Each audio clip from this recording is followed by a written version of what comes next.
주여 지난 밤 내 꿈에 베었으니 그 꿈 이루어 주옵소서. 밤과 아침의 계시로 보여주고 항상 은혜를 주옵소서.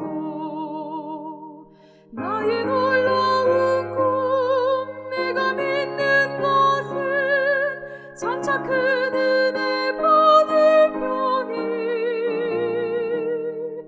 나의 놀라운 꿈 정녕 이루어져 주님 얼굴을 뵙게 되리. 만 괴롭고 아파서 낙심될 때 내게 소망을 주셨으니 내가 영광의 주님을 바라보면 앞길 막힌 듯 두려우랴. 나의 놀라운 꿈 내가 믿는 것은 장차 큰 은혜 받을 편이. 나의 놀라운 꿈 정녕 이루어져 주님 얼굴을 뵙게 되리.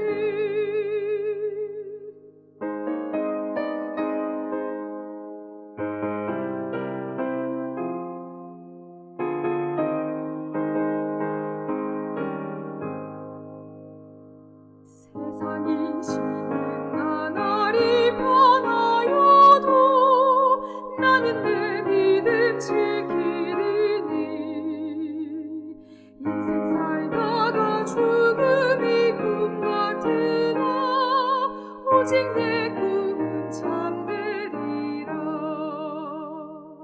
나의 놀라운 꿈 내가 믿는 것은 장차 큰 은혜 받을 편이.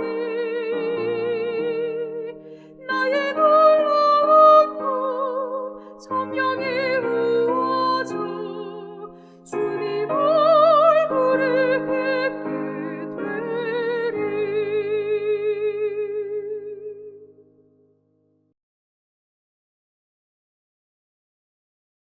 길이요 진리요 생명이신 주님, 이번 주 내내 코로나 전염병과 또 무섭고 두려운 모든 사고로부터 안전하게 지켜주시고 필요한 모든 것들 공급해 주셨음을 인하여 감사를 드립니다.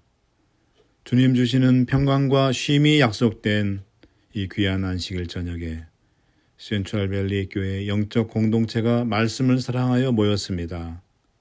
성령님 지혜 주셔서 말씀을 밝히 깨닫고 은혜 받는 귀한 시간 되게 하옵소서. 성서 연구를 통하여 다시 한번 우리를 사랑하시는 예수 그리스도의 사랑을 체험하는 이 시간 되게 하옵소서. 우리를 죄에서 구원하신 예수님의 이름으로 기도드리옵나이다. 아멘.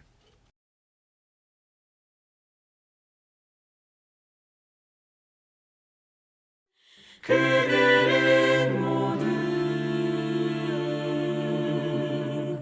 주가 필요해 모두 알게 되리. 사랑의 주님.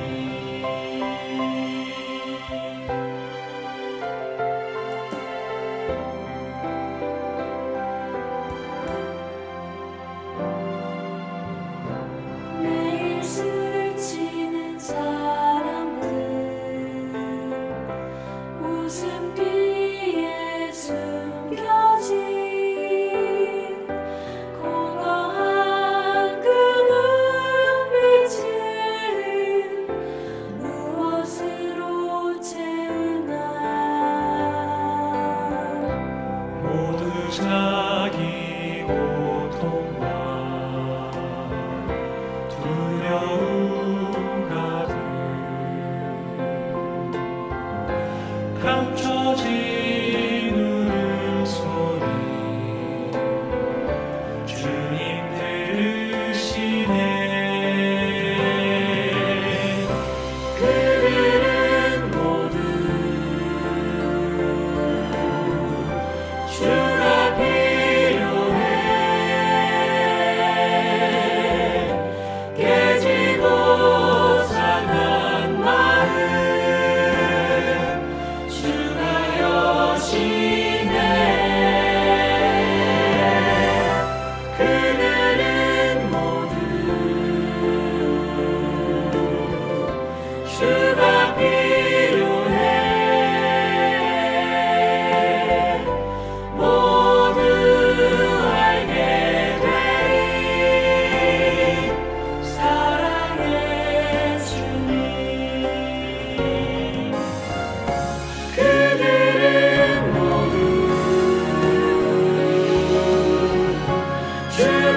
사랑하는 우리 성도 여러분, 안녕하십니까? 오늘 또 하나님의 말씀을 사랑하셔서 이 성경 공부에 동참하신 여러분 모두를 진심으로 환영합니다.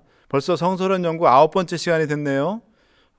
오늘 시간에는 그 5가지의 기본 제사 중에 두 번째인 이 소제에 대해서 함께 우리가 좀 공부를 좀 하도록 하겠습니다. 소제는 히브리어는 민하라고 합니다. 민하. 그다음에 영어로는 뭐 grain offering이라고도 하고 또 meal offering 또 그렇게 이야기를 합니다. meat offering이라고도 하는데 그 킹 제임스 버전 제임스 왕력 성경에는 meat 고기 그 offering이라는데 그건 아니고요. 16세기 그러니까 17세기에 이 제임스 왕력이 영어 성경으로 그 번역이 돼서 출판이 됐는데 그 당시에는 식사를 미트라고 그렇게 얘기를 했다고 합니다. 그래서 미트, 고기의 의미가 아니라 그냥 식사를 뜻하는 통칭이 미트라고 했다고 합니다. 그래서 그걸 따라서 킹 제임스 바이블에는 뭐냐면은 미트 오퍼링이라는데 그거보다는 밀 오퍼링, 그레인 오퍼링이라는 게 더 그 원뜻에 맞다고 생각합니다. 레위기 2장 1절 13절을 보겠습니다. 누구든지 소제 예물을 여호와께 드리려거든 고운 가루 예물을 삼아 그 위에 기름을 붓고 또 그 위에 유향을 놓아. 13절입니다. 내 모든 소제물에 소금을 치라. 내 하나님의 언약의 소금을 내 소제에 빼지 못할지니 내 모든 예물에 소금을 드릴지니라. 자, 이 성경에 보면은 구약 성경에 특별히 민하라고 히브리어 민하라고 표기된 그 우리말에 해당하는 그 단어가 소제, 예물, 조공 이런 말을 히브리어는 한 단어로 민하라고 그렇게 쓰여지고 있습니다. 레위기 2장 1절 13절 금방 읽은 그 말씀에 의하면 소제가 나오는데 이 소제도 민하예요, 히브리어로. 그 다음에 야곱이 에서에게 준 예물 창세기 32장 13절에 보면은 이제 야곱이 야복강가에서 하나님과 밤새 씨름하면서 기도하고 이제 그 다음 날 일찌감치 식구들을 이끌고 고향 집으로 가는데 이제 선발대를 보냈더니 에서와 에서의 군대가 자기와 가족들을 죽이려고 준비하고 있다. 그 소식을 듣고 그 형을 만나면 좀 그 분노, 복수심을 좀 어떻게 달래볼까 해서 선물을 준비했어요. 이제 예물이라는데 그 예물에 해당하는 히브리어가 바로 미나입니다. 그 다음에 요셉의 형들이 애굽에 도착해서 자기의 동생 요셉이 애굽의 총리 대신이 된 줄 까마득하게 모르고 있는 상태에서 높은 이 애굽 나라의 바로 다음이 바로 총리인데 그 총리를 우리가 만나는데 선물을 준비해야 되지 않나. 그래서 창세기 43장 11절에 보면은 총리가 된 요셉을 만났을 때 이 형제들이 준비해 간 그 선물을 드립니다. 그 예물을 뜻하는 게 바로 뭐냐면 미나입니다. 그 다음에 또 사무엘하 8장 2절 6절에 보면은 이 모압 사람들이 이제 패배하고 다윗에게 이제 조공을 바치게 되는데 다윗에게 이 모압인들이 바친 조공, 그 조공을 뜻하는 말이 바로 뭐냐면 민하입니다. 그래서 이 소제라는 뜻의 의미는 일단 아랫사람이 위에 사람에게 드리는 예물, 즉 선물, 다른 말로 얘기하면 인간이 하나님께 드리는 어떤 예물 또는 선물이라고 봐도 과언이 아닙니다. 자, 그러면 이 소제에 드려진 예물과 또 그 각 예물들의 의미가 어떤 영적인 의미가 있는지 보겠습니다. 레위기 2장 1절 보겠습니다. 누구든지 소제 예물을 여호와께 드리려거든 첫 번째 고운 가루, 곡물 가루예요. 옆에 사진 보시면 하얀 가루가 있죠. 그리고 그 위에 그 고운 가루 위에 기름을 붓고 기름 있죠. 그러니까 고운 가루, 기름. 그 다음에 또 그 위에 뭘 넣냐면 그 옆에 사진 보시면 무슨 조그만 캔디 같이 이렇게 돼 있는 사진이죠. 그게 바로 뭐냐면 유향입니다. 정말 향기가 나는 그런 유향인데 그 유향을 또 이렇게 놨습니다. 자, 그러면 이 고운 가루, 기름, 유향 이것들이 어떤 영적인 의미를 우리에게 주는지 한번 보겠습니다. 자, 이 고운 가루는 히브리서 4장 15절, 요한복음 8장 46절에 의하면은 이 고운 가루는 예수님의 무고한 흠 없으신 죄 없으신 예수님의 이 땅에서의 33년 생애와 그 다음에 또 예수님이 가지셨던 그 고결한 품성을 가리키는 것입니다. 그 다음에 기름과 유향은 뭘 뜻하냐면 목사와 복음교역자에게 보내는 권면 188쪽 보겠습니다. 황금빛 기름은 성령을 대표한다. 하나님의 목사들은 이 기름을 계속적으로 공급받아야 하며 그들은 대신에 그것을 교회에 나누어 주어야 한다. 그러니까 이 목회자들은 끊임없이 이 향긋한 황금빛 기름, 즉 성령 충만해야 된다는 거예요. 그래서 그 성령 충만해진 그 목사의 품성과 또 단에서 울려 퍼지는 기별을 통하여서 그것들을 다시 백성들에게 나누어 줘야 된다는 것입니다. 그렇기 때문에 이 기름과 유향은 바로 성령을 대표한 것입니다. 자, 그러면 이 소제는 언제 드릴까요? 이 소제, 제사, 고운 가루, 기름, 유향을 이렇게 태우는 이 제사를 소제라고 그러는데 이 소제가 드려지는 때가 있습니다.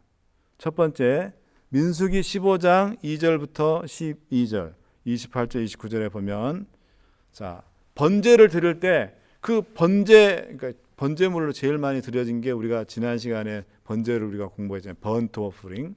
거기에 제일 그 제물로 드려진 동물은 양이었습니다. 그 양을 물론 소도 있었고 염소도 있었지만 그것들을 태울 때에 번제물과 함께 같이 이 소제도 같이 함께 드렸다는 겁니다. 그 다음에 두 번째는 화목제. 민수기 15장 3절, 레위기 7장 12절 14절에 보면은 이제 우리가 다음 시간에 이제 이 화목제에 대해서 우리가 이제 함께 공부를 할 건데요.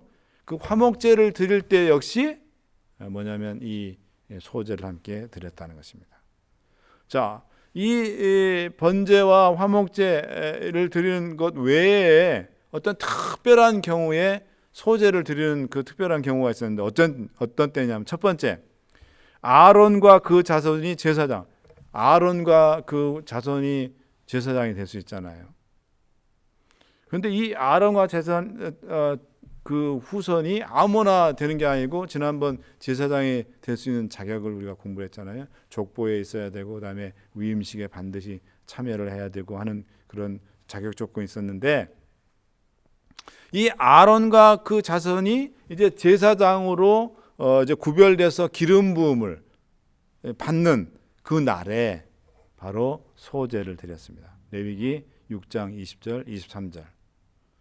그 다음에 레위기 23장 16절, 17절에 보면 요제절이 나와요. 요제절. 이제 우리가 이 제사가 끝나면 이 성소 제도와 관련되어 있는 또 하나의 중요한 그 시스템이 있는데 그게 바로 뭐냐면 절기예요. 절기. 이거 다 함께 세트로 묶여져 있는 거거든요. 그런데 그 절기 중에서 요제절이가 있어요. 요제절. 요자는 이게 흔들요자예요. 그러니까 제물을 흔들는 제사다. 그래서 이제 요제절인데 그 요제절에 뭐냐면 이 소제를 같이 함께 드렸어요. 또 그 다음에 나실인 서약 민수기 6장 13절 17절 뭐 선지자라든지 또는 사사들 이런 특별한 하나님의 어떤 그 말씀과 기별을 이제 백성들을 위해서 전할 자로 특별히 성별되고 기름 부음을 받은 구별된 그런 사람을 가리켜서 나실인이라고 그러거든요. 그 나실인으로 이제 그 서약을 할 때 바로 이 소제가 드려졌다는 것입니다. 그다음에 레위기 24장 5절부터 9절에 보면은 언제 또 이 소재가 같이 들어지냐면 이 진설병. 진설병이 뭡니까? 우리가 공부할 때 성소 첫 번째 칸인 성소가 두 칸으로 나눠져 있다 했죠. 뜰 있고 그다음에 성소 첫 번째 칸, 성소 두 번째 칸인데, 자, 성소 첫 번째 칸을 성소라 그러고 두 번째 칸을 지성소라 그랬죠. 예, 그 성소 첫 번째 칸인 성소의 동쪽에 뭐가 있었습니까? 떡상이 있었어요. 떡상. 그 떡상에 떡이 모두 12덩어리가 올라 6덩어리씩 이렇게 두 줄로 있었는데, 이 12덩어리 떡은 각 지파를 상징한다 그랬죠. 그리고 떡은 영적인 의미는 바로 뭐냐면 예수 그리스도의 몸, 예수 그리스도 자신 또는 하나님의 생명의 말씀을 뜻한다 우리가 다 배웠습니다. 그 진설병과 함께 드려졌다는 거죠. 그 다음에 이제 민수기 5장 15절에 보면 의심의 소재라고 했습니다. 의심의, 이게 무슨 말이냐, 참 희한한 제사가 있네, 그렇게 여러분들이 생각을 하실 건데, 이건 뭐냐면, 이거 언제 드리냐면 아내가, 부인이 남편 외에 다른 남자와 어떤 부정한 어떤 그런 짓을 했다고, 다른 말로 성적인 범죄를 졌을 것이라고 의심이 되는 그런 상황일 때 그 여인의 남편이 드리는 제사, 그게 바로 뭐냐면 소제라는 거예요. 그를 의심의 소제라고 그럽니다. 민수기 5장 15절에 그게 나오고 있습니다. 여러분들이 민수기 5장 전체를 읽어보면 그 내용이 다 나와 있어요. 그래서 여러분이 꼭 이 공부 끝나고 난 뒤에 민수기 5장을 한번 읽어보시기 바랍니다. 그러면 더 이해를 하실 수가 있었어요. 그래서 그 의심을 이제 위해서 이제 드려지는 소제가 있습니다. 이렇게 특별한 경우에도 소제가 드려졌다는 것입니다. 자, 그 다음에 이 소제에 드려지는 재료들이 있어요. 아무거나 이 소제에 사용되지 않습니다. 레위기 2장 1절, 아까 우리가 함께 읽었던 그 말씀에 의하면 고운 가루가 이 소제에 드려졌어요. 그 다음에 레위기 2장 4절에 보면 무교병 혹은 과자가 이제 드려졌고, 레위기 2장 4절에 보면 무교전병이었는데, 무교병과 무교전병의 차이가 뭡니까, 목사님? 자, 무교병은 가운데 구멍이 뚫려 있는 약간 도넛 같은 그런 것이 바로 그냥 무교병이고요. 무교병이라는 것은 이스트, 그를 넣지 않는, 이스트를 넣지 않은, 발효되지 않은 빵을 무교병이라고 합니다. 무교전병은 글자를 그냥 쭉 이렇게 늘어뜨린 거예요. 널찍하게, 편편하게. 그게 이제 무교전병입니다. 이것도 역시 뭐냐면 이스트가 들어가지 않았어요.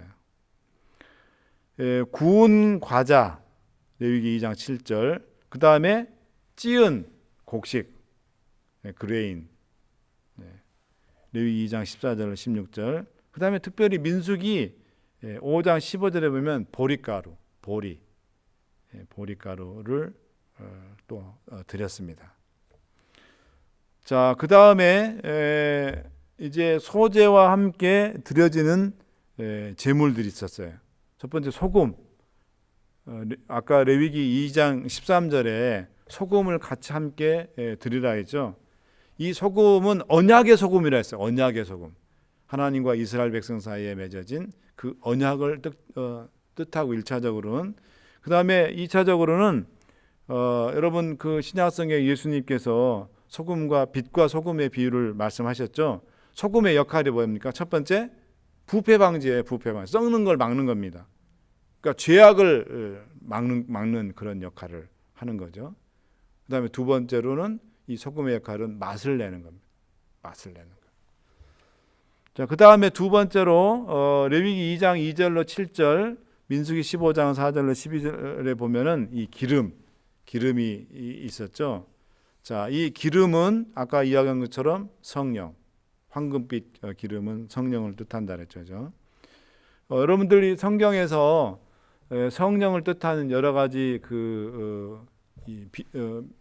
하는 그 대상들이 있는데, 성령을 상징하는 거 뭐가 있죠? 대표적으로 뭐 지금 기름 말고 물도 이 성령을 뜻하고, 두 번째 뭐가 있을까요? 성령을 상징하는 것. 불, 사도행전 2장에 보면 오순절 날 제자들이 다락방에 모여서 기도할 때 위에서 강하고 급한 바람 같은 불 같은 그런 것들이 이 기도하는 제자들에게 임했다는데 바로 이 불은 성령을 뜻합니다. 그 다음에 또 성령을 뜻하는 뭐가 있어요? 성령을 상징하는 거. 이슬도 성령을 상징합니다. 또 어떤 게 있을까요? 비둘기도 성령을 뜻합니다. 여러분 찬미가 있죠. 비둘기 같은 비둘기도 역시 성령을 뜻합니다.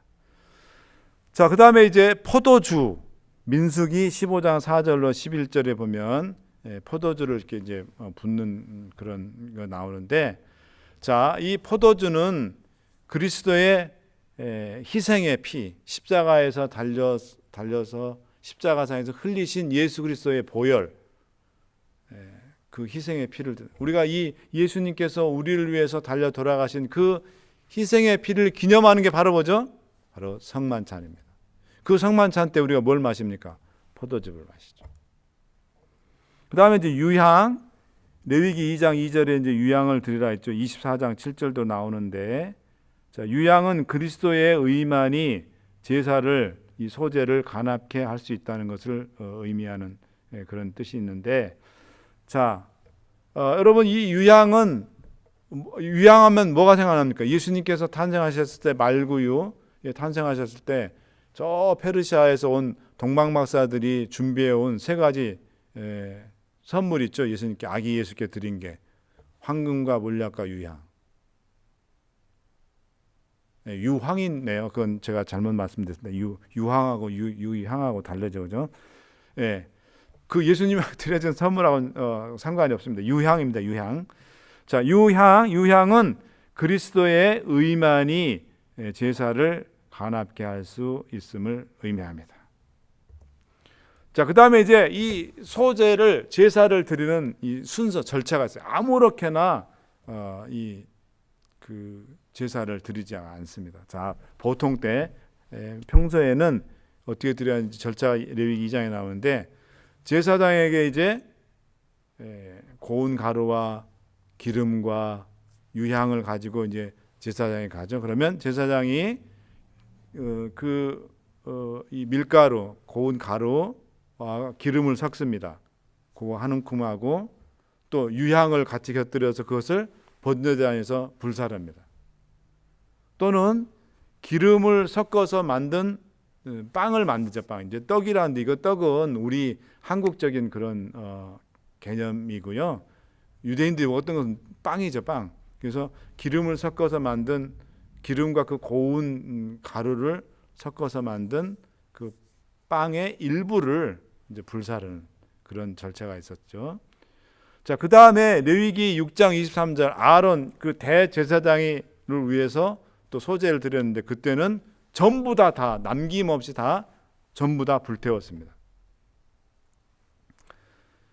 자, 진설병이 있었는데요. 진설병, 우리가 지난번에 성서 첫 번째 칸에 놓여진 어떤 기구들 같이 공부할 때 배웠는데, 이 진설병은 유향과 함께, 그러니까 그 성서 첫 번째 칸에 떡상 위에 떡을 6개씩 놓고 그 위에 유향을 이렇게 올려놨거든요.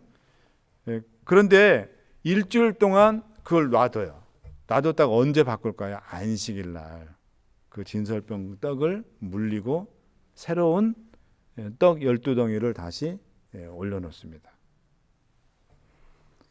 그 다음에 이제 요제단과 처음 익은 곡식의 떡, 그러니까 요제는 이제 흔드는 거죠. 이 처음 익은 그 곡식을 하나님 앞에 흔드는 그런 제사가 이제 요제인데, 그래서 그 처음 익은 곡식의 떡, 이 요제는 흔드는 건 곡식을, 첫 수확한 곡식을 하나님 앞에 이렇게 흔드는 제사를 요제라 그러거든요. 그래서 그 처음 익은 곡식의 떡, 떡을 가지고 하나님 앞에서 흔들어요. 그 곡식 단도 흔들지만은 그 처음 수확한 곡식으로 만든 빵, 떡을 하나님 앞에서 함께 흔듭니다. 레위기 23장 11절입니다. 자, 그러면은 이 처리를 어떻게 하는지 보겠습니다. 자, 밀가루는 아까 한 웅큼을 제단에서 불사른다 그랬죠. 제사장이 그 순서 소재 제사 드리는 순서에 보면, 그러면 한 웅큼 말고 나머지 이제 남은 건 어떻게 할까요? 그거는 제단에서 불사르고 남은 나머지는 보통 그 나머지를 제사장에게 드립니다. 레위기 7장 10절.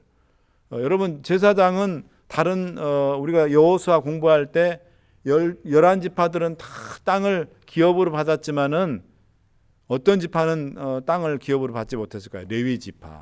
레위지파죠. 왜냐하면 이 레위지파는 온전히 이 하나님께 제사를 드리는 그 일만을 위해서 하나님께서 택하신 지파이기 때문에, 그러면 이 사람들이 농사를 안 짓고 땅을 기업으로 받지 못했는데 뭘 먹고 살아요?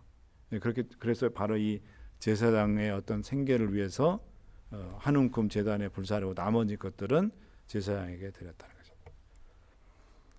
그 다음에 이 떡도 일부는 제단에 아까 요제단 단에다 드리고, 또 나머지는 이제 나머지 떡은 어떻게 할까요? 그 떡들, 그 빵들은 역시 제사장에게 드렸습니다. 그래서 제사장이 골고루 제사장들이 나눠서 먹었습니다. 자, 그 다음에 진설병, 그 떡상 위에 12덩어리, 6덩어리 늘 있었는데 안식일 날 바꿨다는 거거든요. 안식일마다.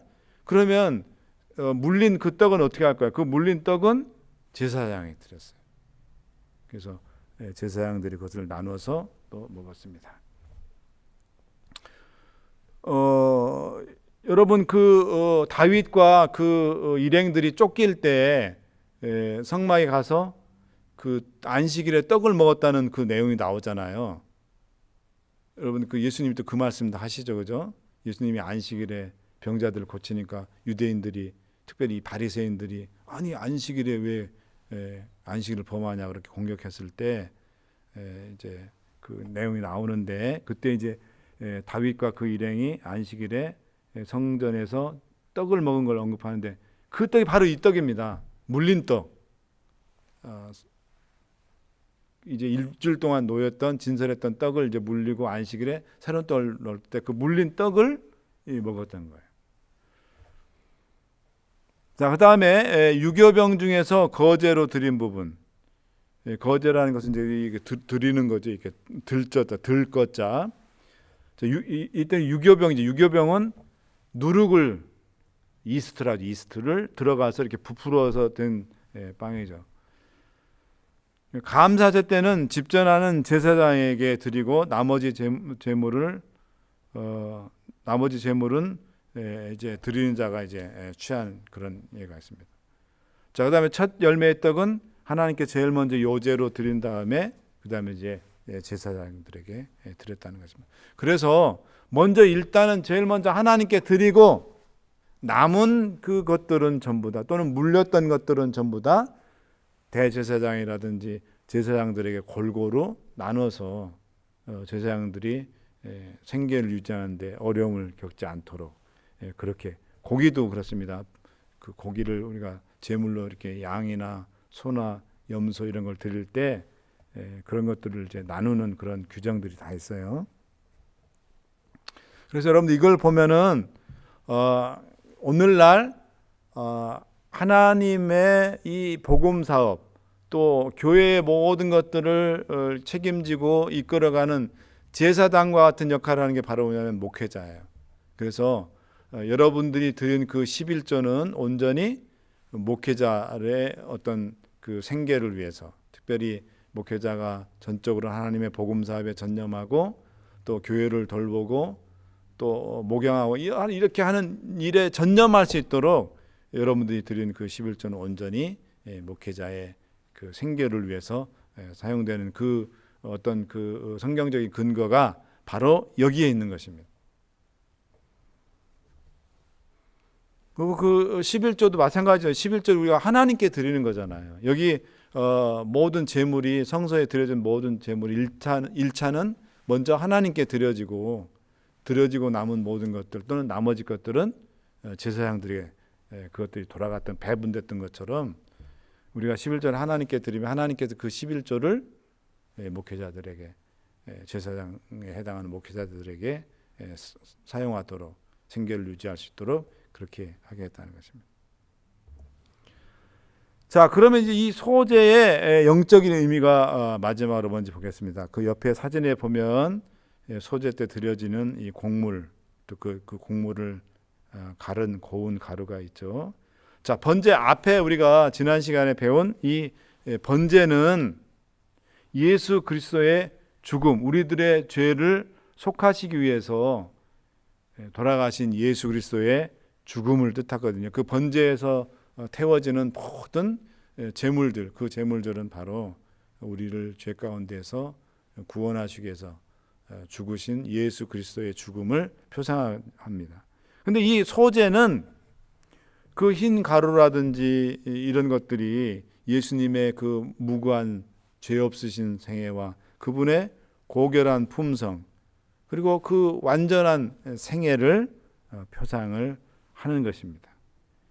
그래서 오늘 여러분들이 이 소제를 이제 공부를 했는데 번제도 그렇고 소제도 그렇고 이제 나중에 배우게 될 화목제, 속죄제, 속건제 이 세 가지의 제사들도 모두 다 예수 그리스도에게 초점이 맞춰져 있고 원형 대신 예수님에게 모든 것들이 포커스가 맞춰져 있다는 것을 여러분들이 아시기를 간절히 바랍니다. 그래서 우리가 이 제사라는 것은 우리의 매일의 삶 가운데 드리는 예배와 똑같다 그랬잖아요. 구약 시대에 드려진 그 예배가 오늘 우리 시대에는 우리가 하나님께 마땅히 드려야 되는 가정 예배, 아침 저녁으로 조석으로 드리는 가정 예배, 또 성전에서 드리는 금요일 저녁 예배, 또 안식일 예배, 이 모든 것들이 바로 이 제사의 구약의 제사의 성격을 뜻하는데 우리가 드리는 모든 예배의 중심은 누가 돼야 된다는 거예요. 우리를 죄에서 구원하신 예수 그리스도가 우리 예배의 포인트가 돼야 된다. 핵심 포커스가 돼야 된다는 거죠. 이 성전에서 드려지는 안식일의 이 예배가 온전히 예수님을 생각하고 우리를 위해서 우리의 죄를 사하시기 위해서 당하신 그분의 희생과 고난을 드러내고 또 그분께 영광을 돌릴 수 있는 그런 예배가 되어야 된다는 것을 여러분들이 이 소제를 통해서 다시 한번 확인하셨으라 생각됩니다. 이것으로서 오늘 금요일 성소론 이제 9번째 이 소제에 대해서 우리가 함께 공부를 했습니다. 감사합니다.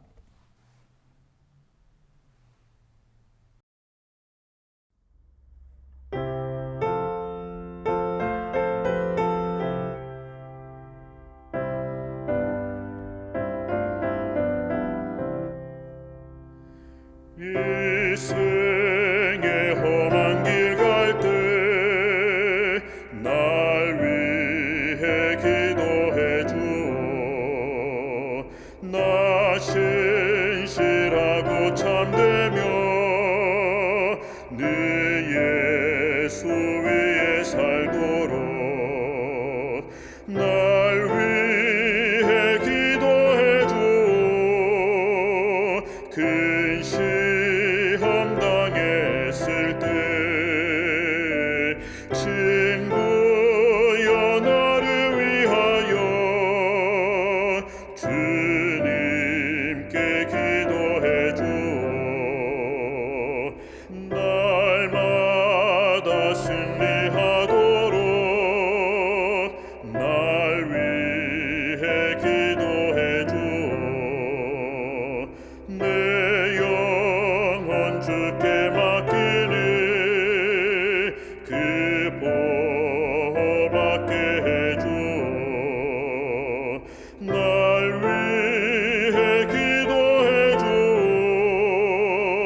근 시험 당했을 때 친구여 나